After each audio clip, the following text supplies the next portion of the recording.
copyrighted program created by the Rio Grande Oil Company.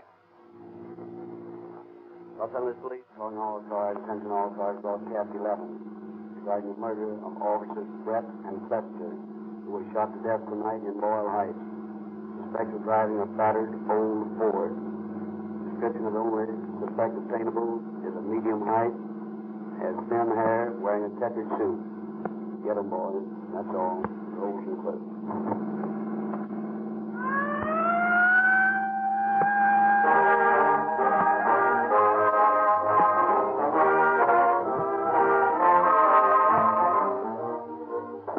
If you are the average motorist, you buy gasoline for only one or two cars. What would you do if you had to supply thousands of cars with gasoline? You'd check pretty carefully all the different brands. You'd analyze their many claims. And not satisfied with claims, you'd make actual tests yourself to see which gasoline is most powerful, which is the fastest, which gasoline really does give more miles to the gallon. That's how the buyers for large cities like Los Angeles and Oakland select the gasoline for their thousands of police, fire, and emergency cars by actual tests. What gasoline wins these tests? Nearly everyone knows that Rio Grande cracked gasoline has won them for years, and thereby won the contracts to supply gasoline for more police, fire, and emergency cars than any other brand in this market. It is an honor to have the finest, fastest, most powerful motors on the road using your gasoline. Rio Grande is able to hold this leadership only by producing a gasoline which actually outperforms others. No other gasoline can equal this performance because Rio Grande holds the exclusive patent rights to manufacture cracked gasoline by the Sinclair process. Millions of dollars have been invested in special refinery apparatus which breaks gasoline drops into unbelievably small atoms so they'll burn more efficiently in your car. Rio Grande balances cracked gasoline so it starts quicker than other brands. So it generates more power, so it speeds up faster. And this cracking and balancing ensures that Rio Grande crack burns evenly and completely. So there's no waste, as in gasolines made by the ordinary refining process. You can actually feel the difference in your own car when you change to Rio Grande cracked gasoline. One tankful will convince you that there's a world of difference. Please try it.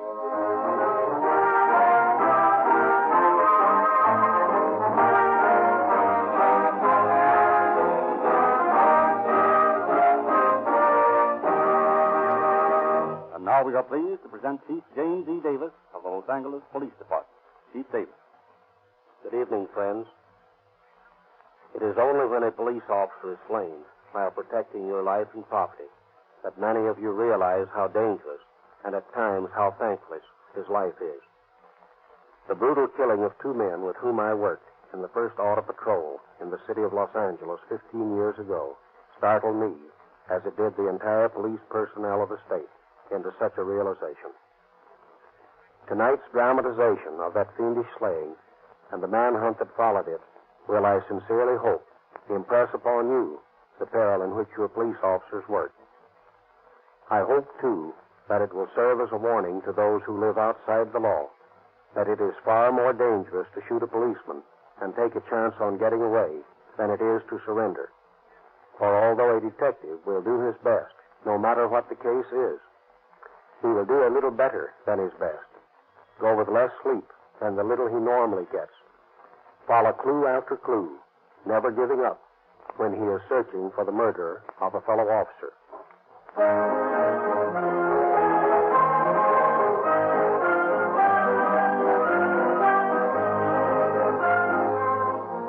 It is the night of December 6, 1921. In Mosley's Auditorium at Grand Avenue and 16th Street, the annual police ball is being held. Clad in severe black and white evening dress, accompanied by their ladies in dazzling, colorful gowns, the guardians of the law are at this moment being led by Mayor George E. Cryer in the Grand March. Immediately behind the mayor marches Police Chief Charles E. Jones. Just as the march is drawing to a close, an attendant approaches the chief. Beg pardon, Chief. Yes, what is it? Important telephone call, sir. Tell them to wait. They said to get you to the phone at once. It's headquarters. Very well. Will you pardon me, my dear? Always business, you know. Certainly. Go right ahead.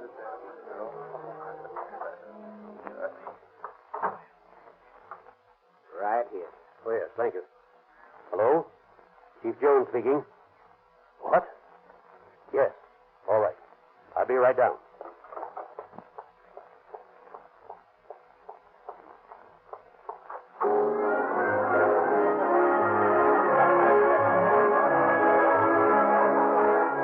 Stop the music, Professor. Other officers, I have just had a call from headquarters.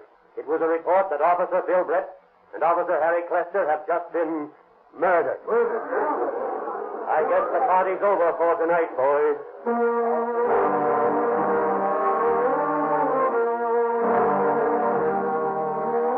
As the grief-stricken officers file silently out of the auditorium, newsboys are already screaming the headlines of extras heralding the death of the two policemen. Chief Jones goes to headquarters immediately, followed by the shocked officers, many of whom have not stopped to change from evening dress to uniform. A citywide manhunt is ordered at once for the brutal killers, who, not content with riddling the bodies of Brett and Clester with bullets, had maniacally driven the car backwards and forwards over the already dead bodies. The next morning, Detectives Jesse Urban and Harry Hickok are assigned to assist Harry J. Raymond, Night Chief of the Theft Bureau of the Automobile Club of Southern California, in investigating the crime. You know, boys, I'd rather capture the murders of Brett and Clester than any criminals I have ever brought in. These boys were close friends of mine. We've worked on plenty of cases together, and a finer pair of thoroughbreds I have never known. Yep, that's right.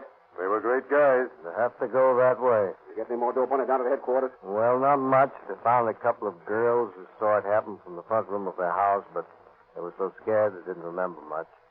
Just isn't any clue. Personally, I think an outside mob did it. I'll bet they highballed out of town right afterward. No, it doesn't sound right to me. So why? Well, it seems to me they needed some quick dough, or they never would have been working Boyle Heights. It's thinly settled, and there's no big dough to knock over up there. Yeah, that's right. My guess is they're still around. Let's go out of the neighborhood and look the place over.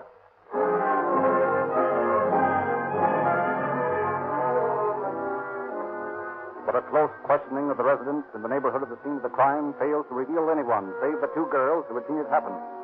But Raymond will not admit defeat. 2 nights later, he returns by himself and continues his questioning. This time, he is successful. He finds an old ex-gold miner who had not been home on his previous round of the neighborhood. Yep, yes, I seen the shooting. I was sitting on the porch smoking my pipe when I see these 2 cars go by. One was an old Ford. The other was the police car, I suppose. Yes, and what happened? Well, I heard somebody from the rear of the first car yell, "Boys, don't do that." And there were 2 shots, and the man fell out of it. The policeman in the second car got out and ran up. And just then, another guy gets out the Ford and starts running across the vacant lot. How was he dressed? He wore a light checkered suit, like a gambler, I'd say. And I saw him in the street light, and his hair was light and thin. Would you know him if you saw him again? Yes, I'm certain I would. Good. What else happened? Well, the policeman called to this fella to halt. And instead, the hombre in the check suit fired a shot at him. Then there was a shot in the back of the car, and I heard the glass splintering. Then the man in the check suit, he come back to the car, and they drove the Ford over the bodies of the policemen, and then they drove away. How many men were there in the car? Oh, I don't know. I guess about 4. Well, man, why didn't you report this to the police? Listen, mister, I've lived in the West a long time, in the gold camps and the silver mines, and I've seen a lot of shooting scrapes. And I'm alive now because I don't meddle in other people's business.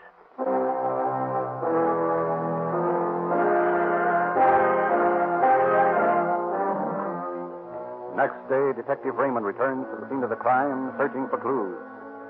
In a pile of rubbish along the curb, he finds a small, irregular piece of glass. Elated at this discovery, he brings it to the chief. Well, Chief, here's a clue. What's that? A piece of broken glass. My guess is that it's from the windshield that was shattered by bullets the other night. Any fingerprints on it? Hardly. It was shot away. All you have to do is find a car with a broken windshield that will fit that piece. Yeah, but I want to... With all the automobiles in Los Angeles, that's quite a job. Yeah, there's no doubt about that. But I've got 2 clues. One of the guys wore a check suit, and this piece of glass fits into a windshield someplace. And if it's humanly possible, these 2 clues are going to avenge the murders of Brett and Clester. Go to it, Harry. You've cut out a big job for yourself, but I'm all for you.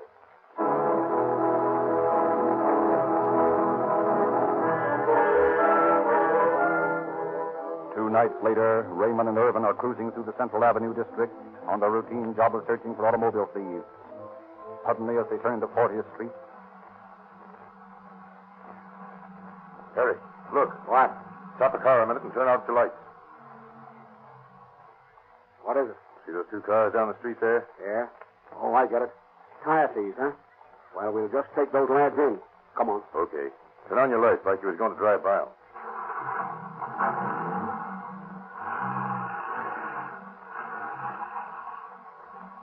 Irvin, What? that windshield has a sticker on it like comes on new windshield. Oh, what of it? Hey, what are you driving past for? Aren't you going to pinch him? Nope. I got a hunch, Irvin. What's the matter with you? Listen, I may be crazy, but that was a new windshield in that Ford. This old prospector who saw the shooting said they used an old Ford, and that one of the bullets shattered the windshield. Those guys might be the ones we're looking for. Yeah, they might at that. Well, we're going to follow them and find out.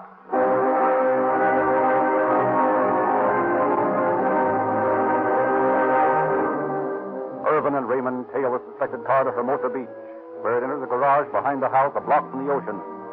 The windows of the house are lit up, and the two detectives remain on watch until the lights go out at 4:30. Next morning, they are to stake out early, accompanied by Hickok, and their vigil is rewarded when 3 men and 2 women come out of the house clad in bathing suits and go down to the beach. Leaving Hickok on watch in front, the two detectives go around to the back door. They enter by means of Raymond's pass key. Say, Harry, here's an eyeful. What's that? In this drawer here, look. Revolvers. Automatic. And look at this sawed-off shotgun and all the slugs. Hey, let's get a look at the garage. Okay.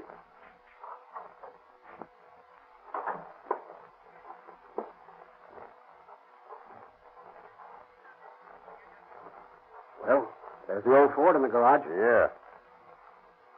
Now I want to take a look at this windshield. By gosh, Irvin, I'm right. What's that? This is a new windshield. Here's the price on this sticker. Say, Harry, here's the old one here, and it's broken. Where? On this bench. Oh, boy, this is more like it. Hey, what are you fixing in your pocket for? That piece of glass I picked up on the street. Wait a minute. Here it is. Here it is. Now, let's see. Irvin, it fits. This is the gang that murdered Brett and Cluster.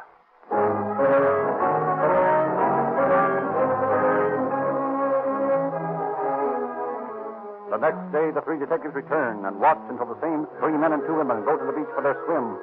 Then they interview the occupants of the adjoining house. It all depends on what they look like here. Yeah. I'll stall till I find out if it's okay. How do you do, ma'am? Could you tell me who lives next door? I don't know. Why are you asking? Well, we're interested in knowing. Well, I don't know nothing about them. They just moved in a couple of weeks ago. They keep to themselves, and so do I. Seems like they stay up mighty late, though. I see. So you never met them then, huh? No, I don't do no visiting with neighbors out here in California. Now, back in Grand Island, Nebraska, where I come from, it was different. Yes, of course. As a matter of fact, ma'am, we're police officers. Police officers? Oh, well, I declare. And we'd like to keep watch on these people next door. Why? What have they done? Well, we don't know, but we're interested in finding out. I wonder if you could let us occupy a room on the side of your house next to theirs. Well, I don't know. I'll have to ask Pa. Pa? Oh, Pa! Yes, Henrietta? What is it? Well, what did you want? These men are police officers. Hey? It's the law, Pa. Hey, what they after us for? They ain't, Pa. They want to watch the folks next door. It's all right? Well, I suppose so. Have they shown you their papers? Oh, yes, of course. Here you are, sir. Well, that looks sure enough like the real thing. You can come in. That's fine. Go into the room here, Cox. We've got to plant that machine. Right.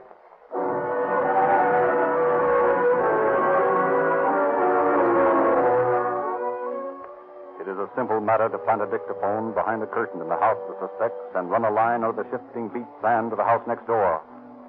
All day the detectives lie in hiding, alternately taking turns listening at the dictaphone. Late in the afternoon, the party returns from the beach, and then, as they sit around the dinner table, the detectives get an earful. Hey, get a load of this. Please be Well, let me tell you, Guy, you better never doubt Bill's nerve when he's around. Oh, yeah? Yeah. Curly and Bill will be down tonight to talk things over. Ask him about that time in Utah. Yeah, that's right. Curly and Bill pulled plenty of fast ones on the Mormons. Oh, come on, boys. Cut the arguing. Have some more potatoes. Sure. Reach for them. Where's Babs, Marge? She's lying down. She got a headache in the sun today. Hey, here's Curly now. He just let himself in. Hiya, Curly. Hey, Curly. How's the boy? Hello, boys. Hiya, Marge. Where's Bill? I couldn't make it so early. You'll be down later. Hey, got some grub for me? Sure, Curly. Here you are. Got any angles, Curly? Yeah, a couple. Hey, and get this, Cal. You know we got to get busy and get some dough. Sure, that's right. Just as soon as you line up the jobs, we'll pull them. Oh, yeah? Well, we've had some good jobs lined up, and we'd be getting the dough right now if you had any nerve. Nerve? What do you mean I ain't got no nerve? I had plenty the night we bumped off them two coppers over in Boyle Heights, didn't I? Didn't I go to the receiving hospital and make sure them two guys were dead? Didn't I? The rest of you monkeys didn't have nerve. There's no doubt about it.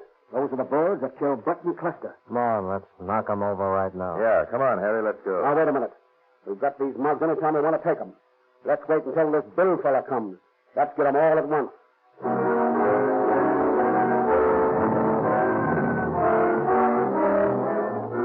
Later, Bill, the apparent leader of the mob, arrives, and they discuss a job they have in mind that will net them some Christmas money. When Curly and Bill leave the place, Raymond follows Curly, and Irvin and Hickok tail Bill, thus discovering the Los Angeles addresses of both men. The next night, the three detectives decide to arrest the gang, but Jess is missing. They plan to get an early dinner, and hoping Jess will have arrived by the time they get back to knock the place over then. But on their return...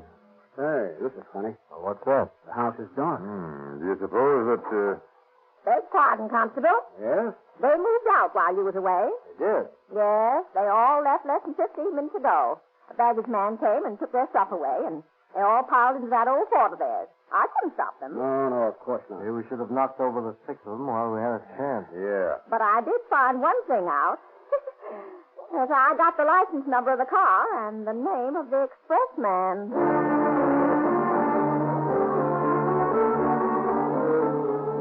Through the quick-witted cooperation of the old lady, the detectives are enabled to pick up the trail once more.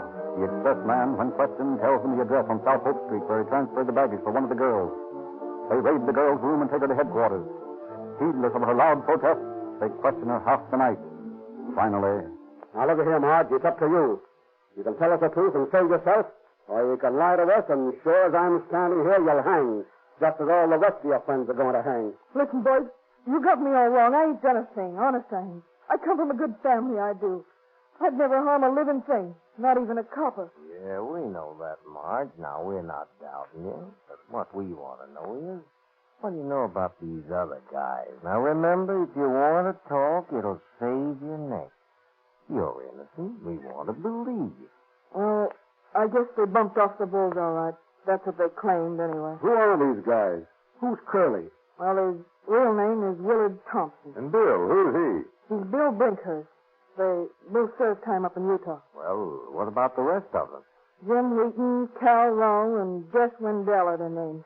Jim Wheaton, Hal Royal, and Jess Wendell. Hey, tell me, why did you leave the beach so suddenly? The boys just got a hunt. That's all. Where are they now? I don't know. Honest, I don't. I wish I'd never seen them. I'm straight, I am. I was trained to be a nurse, and if things hadn't been so tough, I'd never taken up with them. Oh, I wish I was dead. I wish I was dead.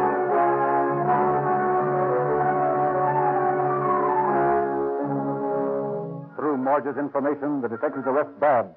Her story agrees with Marge's in every substantial detail. Then the roundup is on in earnest. Curly is the first to be awakened from a sound sleep and placed under arrest. A stakeout of additional detectives is left in Curly Thompson's room, while Raymond, Irvin, and Hickok raid Brinkhurst's dwelling. He, too, is captured before he can shoot. And a short while later, Wheaton is taken as he walks into the trap in Curly's room. Next day, Rowell, too, walks into the arms of the law as they are staked out in Thompson's room. With the entire gang, excepting Jess Wendell, rounded up, the detectives proceed to question the suspect. Under the grilling, Wheaton and Rowell quickly confessed their participation in the crime, though stoutly maintaining neither had shot the two policemen. Thompson is questioned next. Listen, you big flatfoot. You're just wasting your time. I won't talk no matter what. Now, look here, Thompson. Remember that time an informer sent you back to the road gang in Utah? What's that got to do with this rap? Nothing much. You know who squealed on you for the $25 reward? Yeah, and I don't care. Well, maybe you don't care. I'm telling you anyway. It was your pal, Brinkhurst. You're a liar. Oh, I don't think so, Thompson. Here's the reward receipt for $25 paid out to William Brinkhurst. Well, I'll be a...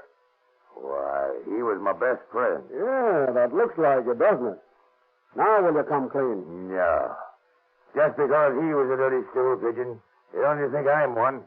You'll never get nothing out of me.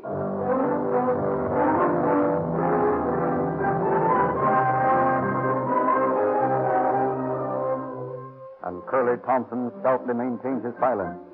Brinkhurst is next to be questioned. He claims he was helping his wife with the washing on the night of December 6th. Mrs. Brinkhurst is brought in to face her husband. Mrs. Brinkhurst, your husband tells us that he was helping you do the washing on the night of December the 6th. Is that true? Go ahead, Molly, and tell him about it. That was the night you had such bad rheumatism in your left hand. Remember? No, Bill. It won't work this time. I covered you up. I lied for you for the last time. You gotta face it alone now.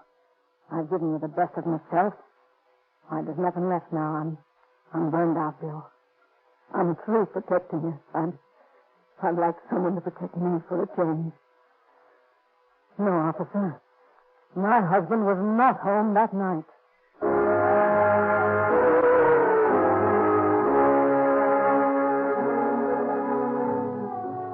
2 days before Christmas, Detective Raymond locates the estranged wife of Jess Wendell, the only member of the gang still at liberty. He gives the officer a picture of Wendell and the license number of his Ford coupe. Raymond returns in high spirits to the officer of Secretary Mitchell of the Auto Club. Mr. Mitchell, I've got a picture and a complete description of the last one of that gang. Good. What do you propose to do? I want to run him down. Well, aren't you satisfied with the 4 you have? No, sir. I'm going to get every one of those guys that killed my pals. This Wendell is the toughest of the lot. I want to broadside the West with circulars announcing the $10,000 reward offered dead or alive. Go ahead. It's going to cost money to print and mail these flyers. I'll send through an order to advance you whatever funds you need. That's great.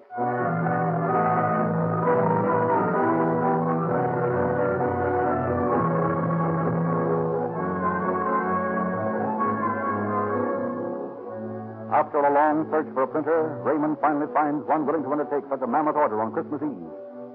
20 traffic officers are dispatched from headquarters to augment the clerical staff of the Auto Club, and the circulars, ink still wet, are in the mail by midnight of Christmas Eve. The day after Christmas, the phone rings on Raymond's desk. Sergeant Raymond speaking. Hold the line a moment, please. Maryland, California's calling. Hello? Hello? I want to talk to Sergeant Raymond. You're speaking to him. Good. This is Constable Harris. I'm in charge of a road gang near Maryland. I just checked your circular today. The man you want passed through Maryland day before yesterday. He did? Are you sure? Yeah, he was driving a Ford coupe piled down with bedding. He drove up and asked for something to eat. I told him he'd have to wait until I heard the prisoner. He looked scared. Said he was in a hurry. I was suspicious, so I took down his license number and he drove away. And what was the number? The same as the one on your circular. That's fine, Constable. And thank you for your information. Quite all right, Sergeant. Can I do anything else for you? Nothing right now. If you can, I'll get in touch with you. All right. Goodbye. Goodbye. Now we can start to move.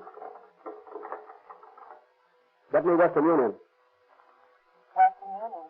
I want you to take a telegram. And whom is the telegram going? To every Western Union office in Southern California, beginning at Maryland and then to Arizona, New Mexico, and Utah. Hey, Sergeant, sir, do you know what they're doing?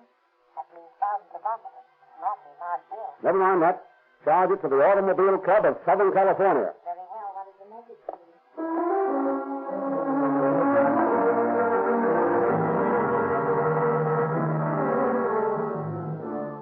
At Raymond's request, Santa Fe Railroad dispatchers send Wendell's description to every station on the Santa Fe throughout California, Arizona, and New Mexico. Every brakeman, conductor, porter, engineer, and fireman is furnished with a copy of the message describing Wendell and his automobile. A message which begins one of the widest manhunts in the history of the Southwest. While hundreds of keen-eyed officers in every town and hamlet in 3 states are searching for the fugitive, word comes from Yuma that a man answering Wendell's description stole a pair of Arizona license plates and is heading east. Then from Oatman, Arizona, comes a flash that Wendell's coupe had passed through that town. Raymond, Irvin, and Hickok, missing the eastbound limited, jump in their car and race it to San Bernardino, intending to board it there. Arriving ahead of the train, Raymond telephoned Sheriff Mahoney in Kingman, Arizona. Hello? Hello? Sheriff Mahoney? Yes. Can you speak louder? A bad connection. I'll try. This is Sergeant Raymond of Los Angeles. Did you get my circular describing Jess Wendell? Yes. Well, this Wendell was last seen heading east through Oatman. Detectives Orvin and Hickok and I are taking the 1040 in a couple of minutes, but I'd like you to start after him right away.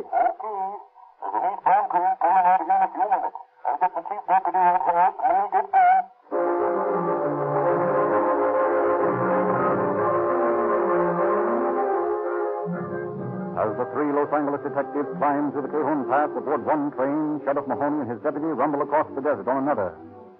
Seated at a table in the dining car, they scanned the highway that parallels the tracks. Well, we might as well eat while we're working. That's right. Where can I get you, gentlemen? Let's see. We'll get some of this Virginia ham and sweet potatoes. Yeah, that's mighty good today, sir. Yeah. Make mine the same. Yeah, I'll get it right away. Not much traffic out on the highway today. No, too cold to drive across the desert this time of year. Lots of people traveling by train, if this is a sample. Yep. Hey, Mahoney, look up ahead there. What? That black speck on the road.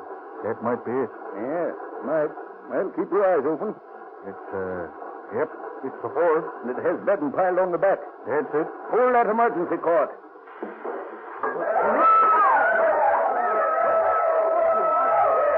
What's the idea of pulling a talk? Can't stop to explain, conductor. I'm sheriff of this county. Come on, Red. Get your gun out. Wait.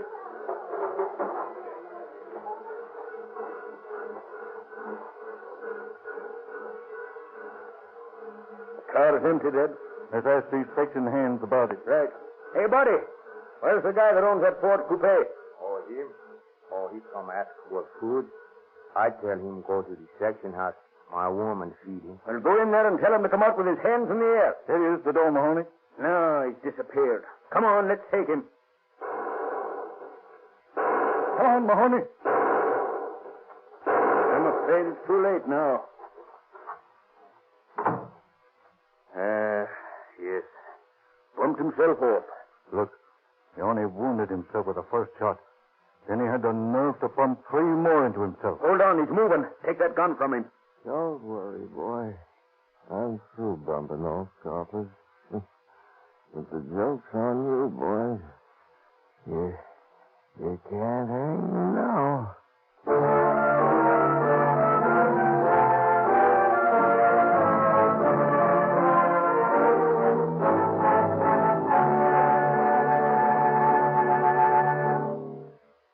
Wendell died on the westbound train bringing him back to Los Angeles. Jim Wheaton and Cal Rowell were given life by a jury that took into consideration their confessions. And on April 21st, 1924, Brinkhurst and Thompson were hanged in San Quentin.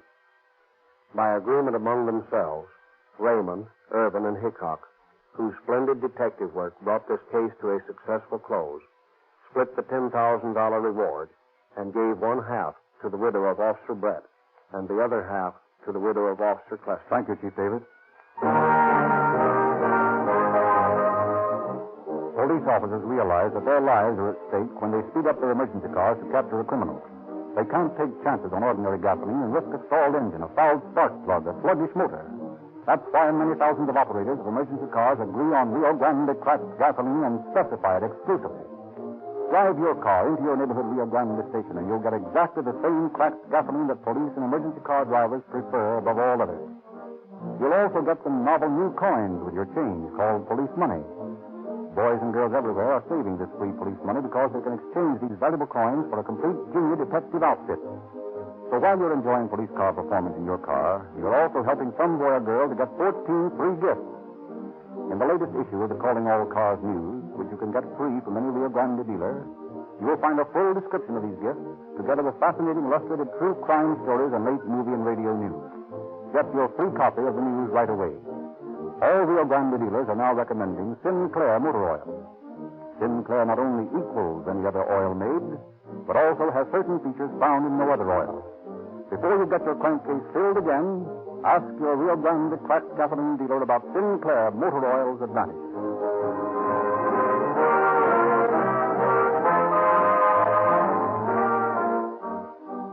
This is Frederick Lindsley saying good night for the Rio Grande Oil Company.